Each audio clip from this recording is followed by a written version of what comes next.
In today's video, I'm going to teach you how to remove a second Gmail account from your web browser, an essential step if you're managing multiple accounts and want to streamline your access, or if you simply no longer need one of the accounts. Before we dive into the instructions, it's important to know that this process will remove the account from your browser. It will not delete the account itself. The account will still exist and can be accessed from other devices or added back later if you choose. Let's start by heading over to Gmail. Open up your preferred web browser and navigate to the Gmail website. Once you've arrived, go ahead and log into the account that is currently active in your browser.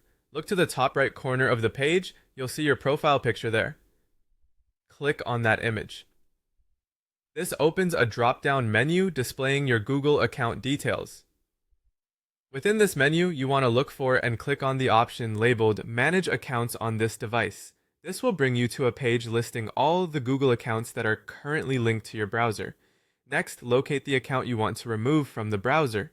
Each account listed will have a few options below it. Specifically, you should see a Remove button. Click on that Remove button associated with the account you wish to take out. At this point, a prompt will appear asking you to confirm that you want to remove the account. It's a good idea to double check and ensure you're removing the correct one. If everything looks good, go ahead and confirm the removal.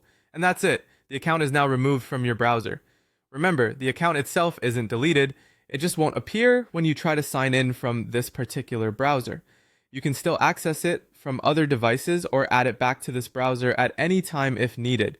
Removing unnecessary accounts can provide greater focus and security, as well as reduce confusion, especially if you're juggling numerous email addresses. It also streamlines your browsing experience by ensuring you're only signed into the accounts you directly need to use. That's all for today's guide on removing a second Gmail account from your browser. Thanks for watching, and if you found this video helpful, make sure to give it a thumbs up and subscribe for more useful tips and tutorials. See you next time.